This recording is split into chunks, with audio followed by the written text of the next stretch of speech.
Hello guys and welcome back to this new video, and this is what if Jiraiya trained Naruto early part 3. Instead taken on as the apprentice of Jiraiya, the Toad Sage and member of the Sannin, has a wind affinity, but it doesn't have information on what jutsus he knows, has completed 10D rank 12C1B and WoW 1A rank mission. This is impressive. I would suggest avoiding Uzumaki Naruto in this competition, the silver-haired genin said, noticing the proud look on the face of the blonde boy and the stunned look on the faces of those around him. Yeah, whatever, he probably just had a good team with him. There's no way Dope could beat any of us, said Kiba. It would be unwise to underestimate any of your opponents, even ones from the new village. The Sound could prove difficult opponents, just as Kabuto finished a member of a Sound team with large gauntlets on each arm, who had heard him jumped forward and attacked the silver-haired ninja, but he was able to dodge seconds later though his glasses cracked from an unknown force. He pushes air out from the gauntlets on his arms. If you were to break the gauntlets, his attacks would become useless, thought Naruto, observing the attack and its effectiveness. Alright maggots, sit down, it's time for the first exam, came a voice as a large man with scars all over his face walked in and stood behind the desk. My name is Ibiki Marino, and I will be the proctor for the first test. You will have 1 hour to answer the 10 questions. You will not be given the final question until the final 10 minutes. If you are caught cheating, you and your team will be disqualified. That said, you can use whatever jutsu or abilities you want to get the answers. You begin now. He finished and sat down and smirked at the looks of horror on the genin's face when they saw the questions. These questions are far too difficult for a genin. Hell, I doubt most jonin could answer them. That could only mean that they want us to cheat. Yes, there are definitely several people placed in here who were given the answers. But how do I get them? Oh, I know, Naruto thought as he silently summoned a small toad and silently gave him orders before it puffed into smoke. 20 minutes later the toad returned, handed Naruto the answers, and again disappeared. Naruto filled out the answers, then sat back and waited for the test to be over. Finally it came time for the last question, which once again had a new set of rules, so he wants to test if we have the guts to stick to the mission. A very clever test. I'm glad Arasenin gave me those books on psychology, otherwise I may not have realized, the blonde thought as he smirked. So Blondie, you look confident. You know if you get the question wrong you can never retake the test, Ibiki said, trying to intimidate Naruto.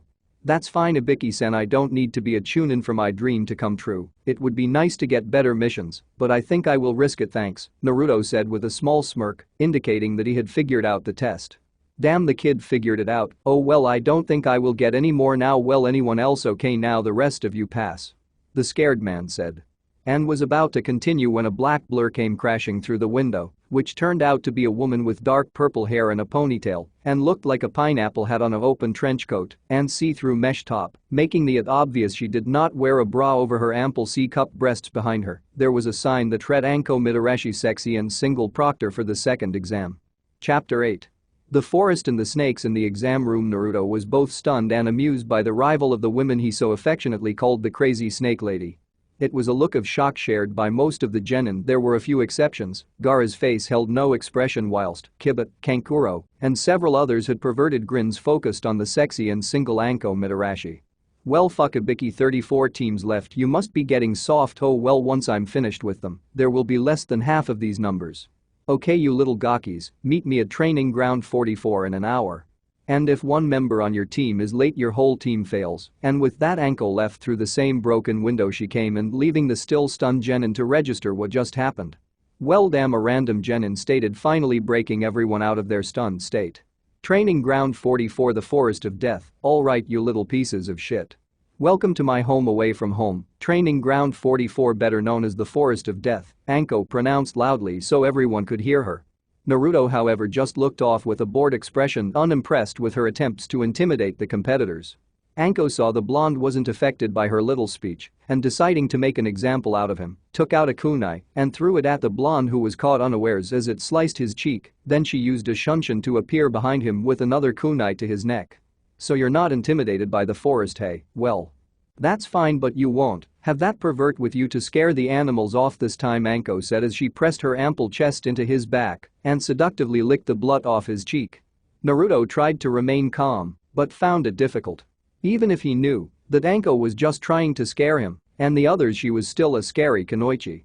Then he also noticed the looks of jealousy some of the males were giving him and couldn't help but smirk. Yes, but Anko-chan, I contain a beast far more terrifying than anything that is found in the forest, and they know it, Naruto whispered into the sadistic Kunoichi's ear. Anko was about to respond when they both felt a presence right behind them and quickly responded only to find a Kusa ninja holding out her hand.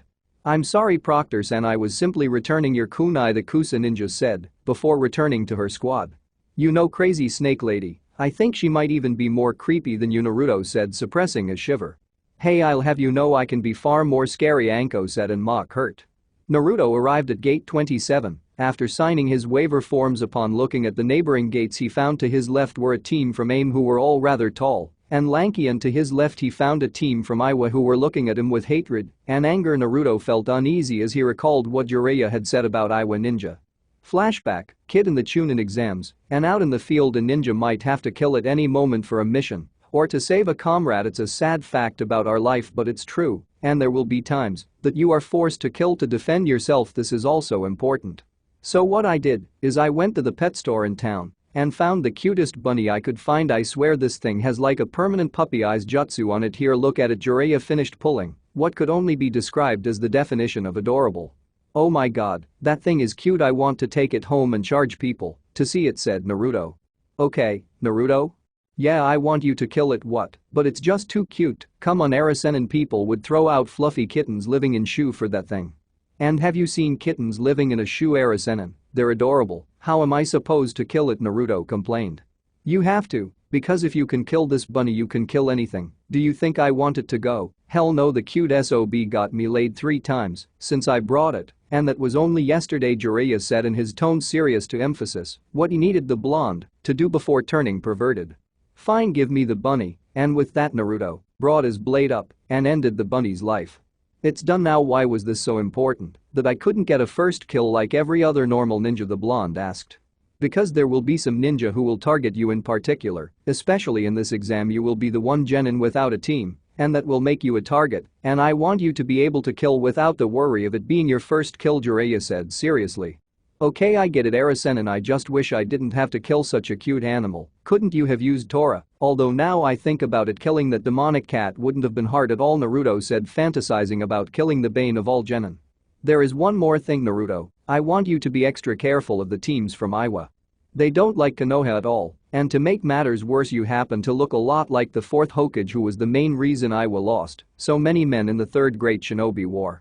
I want you to promise me that you will do what it takes to defend yourself and won't hesitate to kill if needed. The Toad Sage finished, giving Naruto a serious look to prevent him from arguing. Okay, Arasenin, I will make sure I will defend myself and whatever is necessary to defend myself or others, the blonde finished, and the pair went back to training. Flashback end. Now I see why Arasenin warned me against the teams from Iowa. They really looks like they really hate me, Naruto thought as the buzzer rang, and he quickly made several clones and sent them in different directions around him as he headed deeper into the forest. Naruto headed through the treetops at an average speed till a clone dispersed and his memories came back of the Iowa team attack. Naruto decided to keep moving and wait till they caught up. Several minutes passed as Naruto ran before he felt Chakra's signature and movement behind him. Turning around, he saw the 3 Iowa genin glaring at him. The team was comprised of a tall boy around the height of Shino, a girl slightly taller than Naruto with 2 pigtails on either side of her head, and a short, stocky boy even shorter than Naruto but whiter than Choji. All 3 of them had the same dark brown hair and hazel eyes. Well, this is a bit sooner than I predicted, but I guess they would catch up eventually. I mean, I wasn't exactly moving fast, so how do you guys want to do this? Do you want to give me your scroll, or do you want to loosen a highly embarrassing display of my strength? Said the blonde, trying to intimidate the Iowa genin, hoping he wouldn't actually have to fight them. Whatever, you're alone, and you look just like the Yellow Flash. Killing you will be our revenge for all the people he killed in the last war, the taller boy said. Well, I really didn't want to have to do this, but fine, said Naruto as he got into the toad-style Taijutsu stance. Doten rock armor, said the taller boy, who became covered in thick rock right up to his head, whilst the shorter was still performing hand signs. Doten earth spears, he shouted. Pillars of rock shot up out of the ground and flew at the blonde, who quickly made a shadow clone to throw him out of the way before he was impaled like the clone. Well, you have some nice Doten jutsu, but you're going to need more than that, Naruto taunted, still hoping he didn't have to take the lives of the team. Shut up, you blonde punk, we're going to kill you, and there is nobody here to save you, you're all alone, the shorter boy said. Fine, but you asked for this, Naruto said, creating 6 shadow clones before charging the Iowa team. The clones and Naruto paired up 2 for each with Naruto and a clone taking the taller of the boys on the team. The rock armor had made the Iwa Genin slow, but his defense proved impenetrable even with all of his strength. Naruto failed to make more than a couple of cracks in the armor even despite all hits landing on vital spots. The tall Genin didn't seem phased. Damn, I can't damage him at all, what am I supposed to do? I have to think of something quick, because I do not want to get hit with one of those punches. I need to create enough force to break through that armor. Yes, I got it. Jumping back, while his clone continued to cause a distraction, Naruto made another shadow clone and threw a kunai, while the clone finished the hand signs for the jutsu Fuetin Gale Palm. A compressed pocket of air shot out from the clone's hand and caught the kunai, more than quadrupling the speed and power behind the kunai. The taller Iwa Genin didn't see the kunai till it was too late, and it passed through his rock armor over his heart like it wasn't even there. "Brother," the smaller of the boys yelled, while the girl looked on shocked, having just dispatched the clones fighting her and her shorter team member. "Well, one down two to go," Naruto said, his voice emotionless as he turned to face the remaining rock ninja holding his hand. Naruto and the clone beside him started to form a Rasengan, while the 2 other ninja were unaware of the threat coming from behind them. The shorter of the 2 began realizing that they may just have been in over their head. And at seeing a jutsu feared all over Earth country began sweating as Naruto began slowly moving towards them, picking up speed as he went with each tree he jumped from. "Run, I will hold him off," the boy yelled to his female teammate as he pushed up to intercept the blonde. But she was frozen in place with fear of the blonde who had killed her teammate so easily, and she could only watch as Naruto drove a Rasengan through the chest of her other male companion. She was about to scream when she felt pain rush up through her. Looking behind her, she saw a Naruto clone had just forced a kunai into her back over her heart. "He looks like he is in such pain. He wasn't the enemy. We forced him to kill." The final thoughts of the girl as she faded into death as she looked into the eyes of her killer.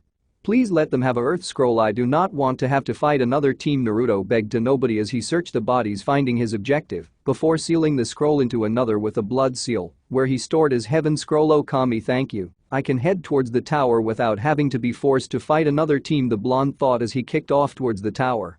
10 minutes later, and the tower had just come into view. Much to the relief of the blonde, suddenly a massive chakra spike caught Naruto's attention. "That's not a Genin's chakra, that level rivals my own, and I have Kyuubi. And it definitely wasn't demonic. What could it be? What if it's with one of the rookie teams? Damn it, what do? I have to check it out. I still have 4 days to get here anyway." And Naruto pushed off from the branch. He stopped in the direction of the disturbance. Naruto had just slowed down upon sensing 2 chakra levels way above Genin level and decided to suppress his own and creep closer. Thankful the training in Genjutsu taught him how to suppress his chakra levels to aid in the release. Sneaking close enough to hear what was going on, whilst remaining hidden from sight, Naruto discovered that one of the voices was Anko, and she sounded scared and angry. "Ah, Anko-chan, you seem to be doing well. The last time I saw you, I had just marked you." "Oh, how time flies," the second voice sneered. "Orochimaru, what are you doing here?" Anko spat, trying to contain her fear. "Oh, I was just admiring the talent of this year's Genin, and I was so impressed I choose to give one of them a gift." Orochimaru swooned. "You didn't," Anko stammered. "Oh, but I did. I think Sasuke-kun will make a fine apprentice, even better than you were." "That's if he survives, of course, but I think he will. His will to live is strong, and so is his hatred." Orochimaru chuckled at the expression on his former pupil's face. Now Anko-chan, don't worry yourself. If you're lucky, I may even come back for you. Go to hell." "Shadow sneak hands," Anko yelled as several snakes shot forward. My Anko-chan, I think you're forgetting who taught you that jutsu. It is done like this," he said, and snakes shot out from Orochimaru hands heading for Anko, who appeared frozen in place. Naruto acted on instinct, performing the Gale Palm and knocking the snakes off course. My, what do we have here if it isn't a little leaf Genin? You shouldn't stick your nose in where it doesn't belong, boy. I am simply having a conversation with my former pupil," the snake said, leaking out killer intent. Naruto saw the look on Anko's face. She was frozen in fear. Naruto knew he had to do something or else she was dead. He had no other choice. He had to use the Yokai cloak. Channeling the fox's Yokai, Orochimaru was shocked to see the boy be able to draw out this much. This boy must be the Kyuubi brat. This complicates things. I can't kill him, or the Akatsuki will be after me. Well, let's see what this boy can do. "Get away from her," Naruto said, his voice sounding demonic. "Get away from her now." Naruto kicked off from the tree at incredible speeds, and his fist caught Orochimaru in the jaw, sending him flying. Naruto began to fall from the tree, but a hand of red Yokai extended from the cloak and pulled him up to a level surface, but where the hand had grabbed the tree was burned and blackened. "You okay, crazy snake lady, you're not hurt are you?" Naruto asked, concern showing despite the presence of the demon's chakra. "Yeah, I'm fine," Anko managed to stutter out, still frozen, but now not in fear, but in awe of the young genin's ability. Oh, this boy, to think he has such control over Kyuubi at this young age. Oh, he will become very useful in dealing with the Akatsuki, but what if he becomes a threat to me? No, I will deal with it when it comes, not now. But I have to hit him with a 5-element seal and get out of here before the Hokage comes to investigate, Orochimaru thought, while charging the seals on his fingers and jumping forward. The blonde watched as Orochimaru charged, waiting for him, conscious thought beginning to slip, and his bloodlust towards the snake began taking over, and he didn't notice the seals Orochimaru had formed. Fortunately, Anko had. Just as he was about to mark the boy, Anko reacted, throwing a kunai piercing the snake's hand. "Can't have me owing you now, Gaki," Anko said, relieved she was able to prevent her former sensei from having his way. Naruto, realizing he couldn't control the fox cloak any longer, released it in a huff. "Thanks for that, snake lady. Now, how about we get this snake? I still have a few tricks up my sleeve," the blonde said, creating a small army of shadow clones. The clones attacked the now injured Orochimaru, but despite his injured state was able to easily dispatch them, as if they were nothing but a nuisance. Anko summoned a small snake and began poisoning her kunai and throwing them, which Orochimaru noticed, causing him to chuckle. Coo, my dear Anko, do you really think poisons will work against me? I am immune to all snake-related poisons. I thought you would have guessed that," he finished with a smirk. "Damn it, I am running out of ideas fast. What about you?" Naruto asked as he tossed another kunai at the closet pedophile. "I have a few, but I don't know how well they will work. He was one of the legendary Sannin after all," Anko replied.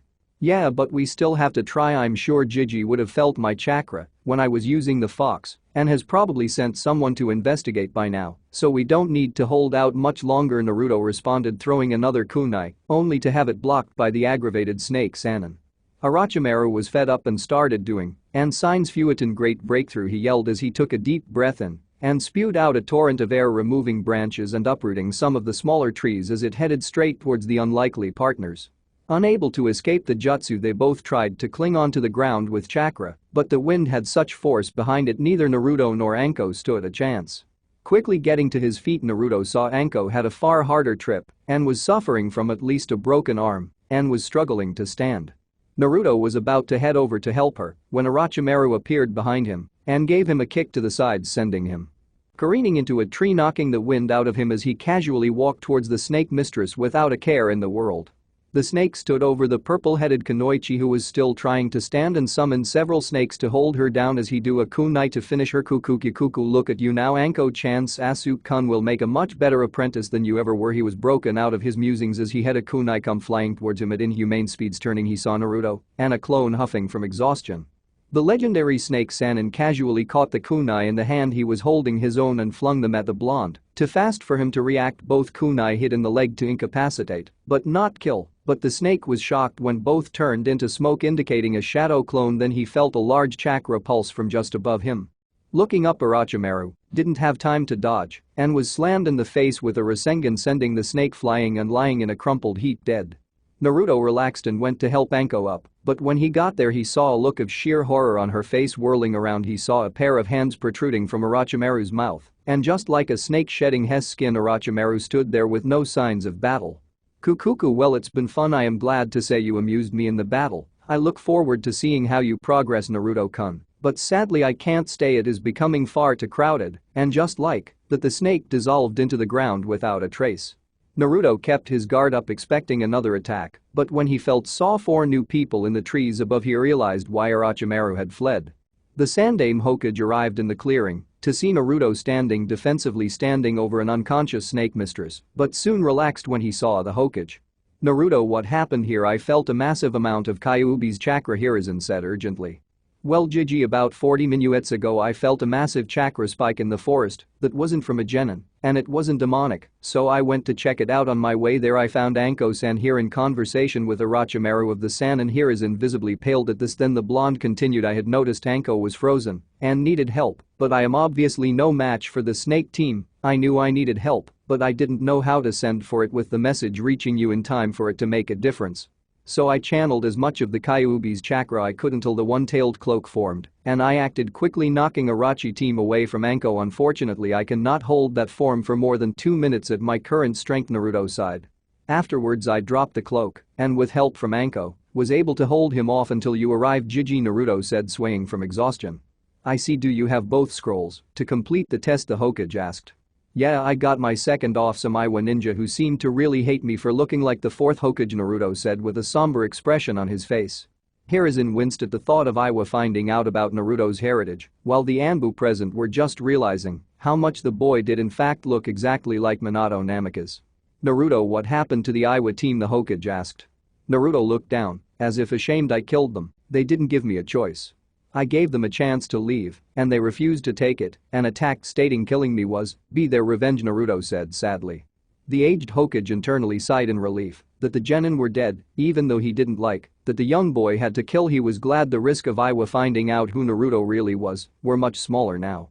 Well, you better make it to the tower quickly so you can have a proper rest. I will take Anko-chan to the hospital, the Hokage said as he and his Anbu vanished in a shunshin.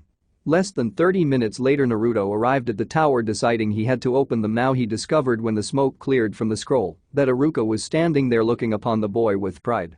Well done, Naruto, you are actually the second team here after a team from Suna. You look like hell, by the way.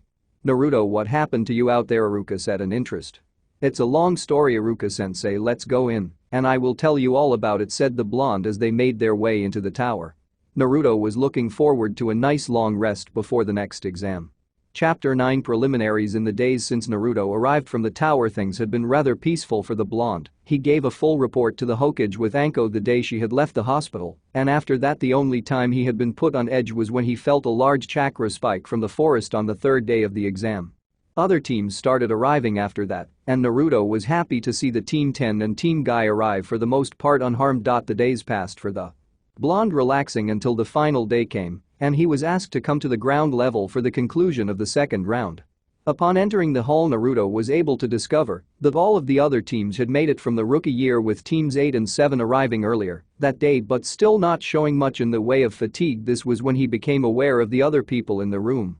On a platform surrounding the hall were the Jonin senseis of what he assumed were the passing teams, while at the front of the hall the Hokage sat with Jiraiya standing beside him. Anko and another sickly-looking Jonin were standing in front of the genin awaiting the Hokage to speak. Well done everyone for making it through the forest of death, but before we continue I would like to tell you about the third exam. The old Hokage said in years past that Chunin exams was a contest and a fight to the death between the best of the rising talent of every nation and was often used to help settle disputes with other villages. This custom has not changed, and the final exam is a tournament that is observed by potential clients and dynamos from all over the elemental countries. Hiruzen continued. I think I can take over from here, Hokage-sama, the sickly Jonin said, and he stepped forward. My name is Gekko Hate and I will be your proctor for the preliminaries. Hate was cut off by loud complaints from the group of competitors. What do you mean preliminaries? We just got out of the forest, Kiba yelled. We have far too many competitors at the moment, and the preliminary rounds are designed to weed out those who are not worthy of being here or coasted through on your team's strength, because whilst strength in a team is important, individual skills are needed to become a chunin and to lead missions. The sick Jonin ended with a cough. Now is there anyone who would like to give up for any reason? The proctor stated before once again entering into a coughing fit. Kabuto and Sai both pulled out at this stage. What, Sai, what gives you? Can't be in that bad shape, right? Sakura asked loudly. Exhausted. Sakura, 5 days in the forest were stressful and I'm low on chakra. It would be unwise for me to compete in any fights. We simply didn't make it here on time. I will do better next exam, Sai stated, giving the Pinket a blank look. Anybody else? Hate waited. Okay, good, now the matches will be shown up on the screen. Everyone else will move up to the viewing area. Now the first match will be Ichiha Sasuke vs Akato Yoroi. The remaining combatants left the floor to the observation level with only Sasuke and an older Leaf Genin remaining with Hate, while Anko moved to stand next to the Hokages. Jiraiya made his way up to talk to his student and the other Jonin. So Gaki, I heard you ran into my snake of a teammate in the forest, the Toad Sage whispered. Fo, the blonde, yeah, he's really creepy. I mean, I actually thought I killed him as well, but he just shed his body for another like he was unaffected. I guess I was totally outclassed, Naruto said, hanging his head. Yeah, but don't feel too bad, you held your own until help arrived, and I am proud of you. And you also were able to do something I have wanted to do for a long time. Shove a Rasengan right through the bastard's face. The white-haired man ended with a chuckle before turning to the arena floor. Sasuke vs Yoroi. The match started, and Yoroi quickly threw several shuriken at the waiting Uchiha, who was able to easily block them with a kunai before rushing forward. Sasuke sent a punch towards the older ninja's face, but he dodged it and attempted a leg sweep, knocking Sasuke over. quickly responding the Uchiha tripped Yoroi and sent him tumbling onto the ground before being placed in an arm lock. Really is that all you got, Yoroi said as his free hand grabbed Sasuke and began draining his chakra and strength. Easily breaking the hold, the older Leaf Ninja sent a powerful punch, knocking the raven-haired Avenger into a wall before he fell on the ground struggling to stand. Making it to his feet, Sasuke started forming hand seals, but as he went to blow out the fireball he collapsed from the pain in his neck. Stands, so the Orochimaru's curse mark is gaining more influence. When he uses chakra, this will be interesting. Kakashi, do you need me to seal the mark after this fight? Jiraiya asked the silver-haired ninja, shocking the pink-haired witch that they knew already about her true lava's condition. No, I can do it. I know you don't want to miss Naruto's match, and I am confident I can use a proficient suppressor seal. Besides, he is my student and my responsibility. The silver-haired Jonin finished with an eye smile. Anyway, it looks like your student is about to win anyway. That Yoroi kid ran out of steam fast, Jiraiya concluded. Arena floor, Lion's Barrage, Sasuke screamed, sending the elder ninja crashing to the ground before dropping his leg to make sure he was unconscious. After the Brooder was declared the winner, he turned to walk to the rest of the competitors but was stopped by his sensei reading his ever-present orange book. Well, congrats Sasuke, you did an excellent job in your match, but now I think it's time to get that little mark of yours taken care of. The copy ninja finished leaving with Sasuke and Asuncion. The contestants turned to the board to find out who the next competitors were. They finally stopped on Shinoaburam vs Zaku from the Sound Village. Naruto found the match rather interesting, especially as Zaku used what appeared to be a type of wind style used without hand seals, but Naruto soon found there were tubes in his arms, which became obvious when Shino's bugs blocked the airways and his arms exploded, causing his arms to explode with the beetles closing the air pathways and winning the match. Winner Shinoaburam Hayate stated calmly. The next match is Sabaku no Kankuro vs Tsurugi Mizumi. He finished as the two genin made their way down to the ground floor. What followed was a highly amusing match where the elder ninja was completely oblivious to the fact he was fighting a puppet until the very end. Man, he was able to win without actually have to do anything. Now that's my kind of fight, said Shikamaru. Come here. So lazy, Shikamaru, don't you want to be cool like Sasuke-kun, said Ino in a lecturing tone. Troublesome was the lazy Nara's only response. The next match was Sakura vs Ino and could only be described as pathetic. It was dominated by Ino, but by some strange coincidence the blonde girl's body transfer jutsu was not able to hold, and in the end both young Kunoichi knocked each other out, the match ending in a tie. The following match was Tenten vs Sabaku no Tamari, and despite Konoha's young weapons mistress showing fine skills, she was no match for the Sand Kunoichi's wind-based attacks from her fans, which Naruto was quite jealous of.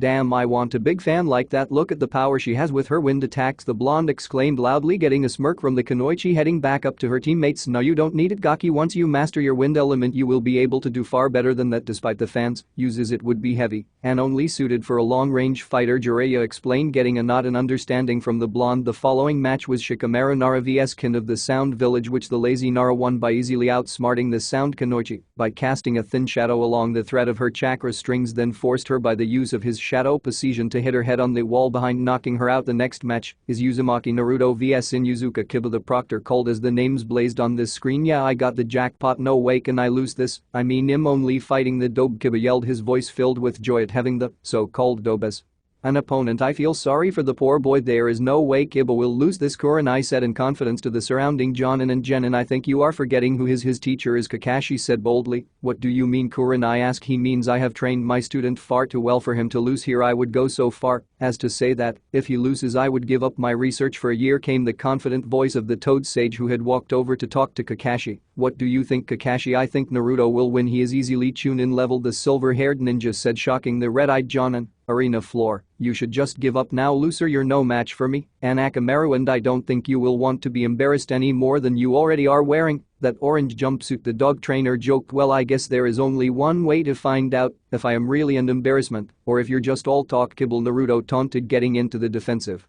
Toad's stance. Kibble was shocked, not recognizing this stance from any that he had ever seen before. Up in this stance? What is that stance, asked Kurenai, who was now curious and still skeptical of the blonde's abilities. Jiraiya was about to answer, but he was beaten to it by Guy. That Kurenai is the Toad style used by Jiraiya-sama and is a highly effective defensively focused style that uses the opponent's speed against them and attacks with large powerful movement. Young Naruto is quite proficient at it, and to a lesser extent my Goken style, which he picked up in his most youthful spars with young Lee, the green-clad ninja said to the others, who then went on to ignore his shouts of how brightly Naruto's flames of youth were burning. Match, I will win this so easily I won't even need Akamaru, Kiba said as he took the puppy out of his jacket and settled into his own stance. Kiba wasted no time and pushed off at high speeds, but Naruto easily jumped to the side, grabbing the fist of the rushing animal enthusiast and skillfully used his momentum to land a kick in his side, grabbing the fist of the onrushing animal enthusiast and skillfully used his momentum to land a kick in his side and whipped him around, throwing the Inuzuka back where he came from. I guess this might actually be a bit of a challenge, sneered Kiba as he picked himself up off the ground. Man beast clone, he shouted as Akamaru changed into a perfect copy of his master. Oh, I thought you weren't going to need the puppy, Naruto said in mock surprise, still not having moved from the spot he started the match. Oh, it's not that I need him, I just want this to be over quickly so I can relax and watch the rest of the fights knowing him in the finals. And with that, both Kiba and his clone on all fours, greatly increasing his speed. It seems his speed has greatly increased. I could remove my weights, but I think I can manage this. I don't want to give away all my tricks before the finals, the blonde thought as both dog and trainer attacked at the same time, looking to give Naruto no escape. Both attacks arrived at the same time. Naruto quickly spun away to his right, gracefully dodging both attack, but they didn't let up on their assault, and despite the reflexes and great defense of the blonde, several attacks were still getting through, and eventually Naruto was knocked back enough, and both Kiba and his clone charged. Getsuga, the dog trainer, yelled, and both spun so quickly they looked like a couple of twisters heading straight for the blonde. A direct hit, and the ground shattered around him, spewing rock and dust into the air. When the smoke finally cleared, Kiba was walking out of the crater with a smirk on his face. Proctor called the match. He is going to need medical attention. Well, in that case the winner is. Wait, there is no way I am done yet, the voice of Naruto rung out as he climbed out from the crater behind the now stunned Kiba with some torn and dirty clothes, but otherwise fine. Well, it looks like I played around with you a little too long, Kiba. It's time to get serious, said Naruto, and he got back into his toad stance. Whatever, dope, just give up already, you can't beat me, Kiba yelled as he and Akamaru once again charged the blonde. This time, however, Naruto jumped right over one Kiba and kicked the other aside in one fluid movement, landing behind the first, using the momentum of the speedy Inuzuka to throw him forward into the wall. Jumping back, Naruto took out a kunai and wrapped a tag around it and waited for the Kibas to recover. After they regrouped, they began to circle their prey and once again attacked from either side. This time Naruto just stood there until they were close enough before throwing his kunai at the ground between his feet. Smoke exploded from the kunai, and when it finally cleared, Naruto was standing there with his eyes closed and a hand holding his nose while both Kiba and his clone were having sneezing fits. My new pepper smoke exploding tags, perfect against people with heightened sense of smell. Now to finish this, I'm going to steal a move from Sasuke, but I think mine will be better, said Naruto, making 20 clones. The clones rushed forward, kicking both Kiba and his clone into the air, then another kick in midair sent them further up. Uzumaki Naruto barrage. Naruto finished with 5 clones jumping behind the flying Kiba and delivering a spin kick in the dog trainer's chest, sending him crashing to the floor before Naruto finished it with a kick to the head, knocking the poor Inuzuka out because his opponent is unable to continue. The whiner is Uzumaki Naruto, the sickly Proctor said through several coughing fits. Naruto went to check on Kiba, placing his puppy on the stretcher as Hinata ran down to check on her teammate Umko. Congratulations, Naruto-kun, you were really impressive, the shy blue-haired girl stuttered out. Thanks, Hinata, I'm sure Kiba will be alright, don't worry too much, good luck in your match, Naruto said offhandedly as he walked past her to where Jiraiya was waiting for him. With Naruto and Jiraiya, congrats Gaki, you're into the finals and you didn't give away much in terms of skill, I'm proud of you, Jiraiya said, voice laced with pride. Thanks, Arasen, and Naruto said, happy to receive the praise of his sensei, not caring that the fatherly smile that Toad Sage had was now replaced with an irritated mock scowl at the boy's chosen nickname. The following match is Hyuga Hinata vs Hyuga Niji. The Proctor called out both Niji and Hinata were skilled in Taijutsu, but the longer the match went on, the more obvious it was that Hinata, while skillful, was not on the same level as her cousin, and the attacks were nowhere near as intense. At the end of the match, Niji went for a final attack to finish his younger cousin, but was stopped by the observing Leaf Jonin. So this is the favoritism the main house gets even here. Niji raged the match was over, and you went to kill, that is not picking a favorite or defending her because of what house Shes in Kurenai side, grabbing the fist of the onrushing animal enthusiast and skillfully used his momentum to land a kick in his side and whipped him around, throwing the Inuzuka back where he came from. I guess this might actually be a bit of a challenge, sneered Kiba as he picked himself up off the ground. Man beast clone, he shouted as Akamaru changed into a perfect copy of his master. Oh, I thought you weren't going to need the puppy, Naruto said in mock surprise, still not having moved from the spot he started the match. Oh, it's not that I need him, I just want this to be over quickly so I can relax and watch the rest of the fights knowing him in the finals." And with that, both Kiba and his clone on all fours greatly increasing his speed. It seems his speed is greatly increased. I could remove my weights, but I think I can manage this. I don't want to give away all my tricks before the finals, the blonde thought as both dog and trainer attacked at the same time, looking to give Naruto no escape. Both attacks arrived at the same time. Naruto quickly spun away to his right, gracefully dodging both attack, but they didn't let up on their assault, and despite the reflexes and great defense of the blonde, several attacks were still getting through, and eventually Naruto was knocked back enough, and both Kiba and his clone charged. Getsuga the dog trainer yelled, and both spun so quickly they looked like a couple of twisters heading straight for the blonde. A direct hit, and the ground shattered around him, spewing rock and dust into the air. When the smoke finally cleared, Kiba was walking out of the crater with a smirk on his face. Proctor called the match. He is going to need medical attention. How well, in that case the winner is. Wait, there is no way I am done yet. The voice of Naruto rung out as he climbed out from the crater behind the now stunned Kiba with some torn and dirty clothes, but otherwise fine. Well, it looks like I played around with you a little too long, Kiba. It's time to get serious, said Naruto, and he got back into his toad stance. Whatever, Dobe, just give up already, you can't beat me, Kiba yelled as he and Akamaru once again charged the blonde. This time, however, Naruto jumped right over one Kiba and kicked the other aside in one fluid movement, landing behind the first, using the momentum of the speedy Inuzuka to throw him forward into the wall. Jumping back, Naruto took out a kunai and wrapped a tag around it and waited for the Kibas to recover. After they regrouped, they began to circle their prey and once again attacked from either side. This time Naruto just stood there until they were close enough before throwing his kunai at the ground between his feet. Smoke exploded from the kunai, and when it finally cleared, Naruto was standing there with his eyes closed and a hand holding his nose, while both Kiba and his clone were having sneezing fits. My new pepper smoke exploding tags, perfect against people with heightened sense of smell. Now to finish this, I'm going to steal a move from Sasuke, but I think mine will be better, said Naruto, making 20 clones. The clones rushed forward, kicking both Kiba and his clone into the air, then another kick in midair sent them further up. Uzumaki Naruto barrage. Naruto finished with 5 clones jumping behind the flying Kiba and delivering a spin kick in the dog trainer's chest, sending him crashing to the floor before Naruto finished it with a kick to the head, knocking the poor Inuzuka out because his opponent is unable to continue. The whiner is Uzumaki Naruto, the sickly Proctor said through several coughing fits. Naruto went to check on Kiba, placing his puppy on the stretcher as Hinata ran down to check on her teammate Umko. Congratulations, Naruto-kun, you were really impressive, the shy blue-haired girl stuttered out. Thanks, Hinata, I'm sure Kiba will be alright, don't worry too much, good luck in your match, Naruto said offhandedly as he walked past her to where Jiraiya was waiting for him. With Naruto and Jiraiya, congrats Gaki, you're into the finals and you didn't give away much in terms of skill. I'm proud of you, Jiraiya said, voice laced with pride. Thanks, Arasen, and Naruto said, happy to receive the praise of his sensei, not caring that the fatherly smile that Toad Sage had was now replaced with an irritated mock scowl at the boy's chosen nickname.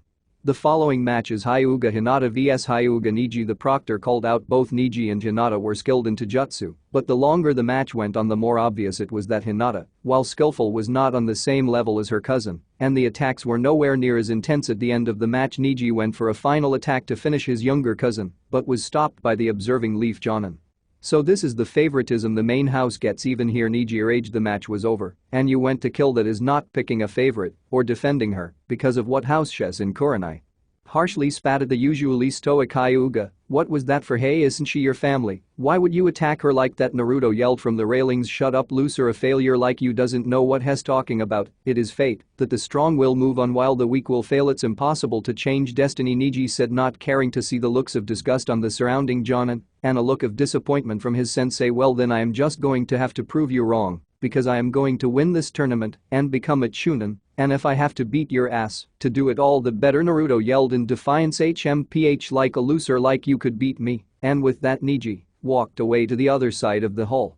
Okay, now that the floor is cleared, the next match is Subaku no Gaara vs Rock Lee. The Proctor, after Niji and the Jonin had returned to the observation area, Yosh, now I can show everyone just how brightly my flames of youth burn. The energetic thick eyebrow ninja yelled. Go get 'em, Lee Guy said to his miniature, striking his famous nice guy pose. The match was a real eye-opener on the mysterious redhead's ability. Nothing Lee could do would get past the sand blocking his attacks from hitting their mark, and Gaara just looked on with his arms folded, slightly amused at the Leaf Ninja's efforts to hurt him. That's quite a skill, no doubt, but I know bushy brows ain't done yet. No, far from it. Come on, Lee, show them what you got, Naruto thought, eagerly looking on at the fight, hoping to see something special. Lee, take them off. The voice of Guy rung out. Are you sure, sensei? You told me never to take them off unless a comrade was in danger, Lee replied. I give you permission, now take them Off guy ordered as Lee began reaching down to his leg warmers. Now this should be interesting. I knew Lee used weights like me, but how much will that help him? Naruto was brought out of his mental monologue when a loud crash shocked everyone in the room and Lee took off in a blur. What speed! I don't even think I could keep up with him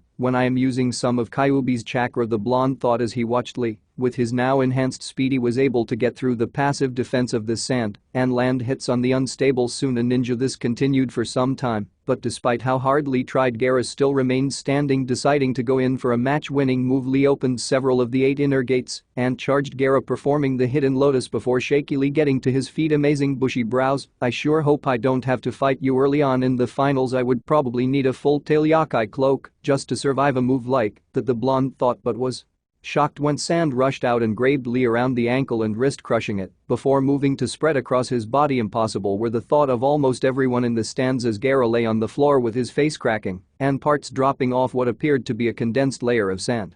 He uses the sand to form armor just like the Iwa ninja I had to fight in the forest. Only by the looks of it this sand armor does not affect movement in the same way. They have to stop the match now or bushy brows is dead. Naruto finished his thoughts and was about to jump down to help his friend but was not as fast as Guy, who knocked the sand off his pupil before taking him over to the medics.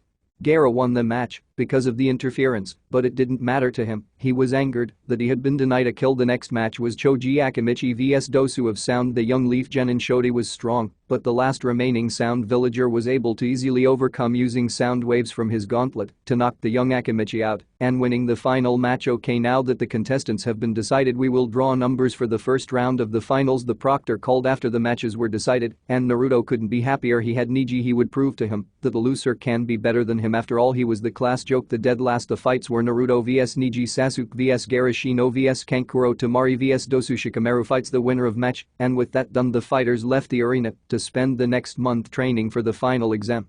Thanks for watching. I hope you enjoyed. Please leave a like and subscribe, and see you next time.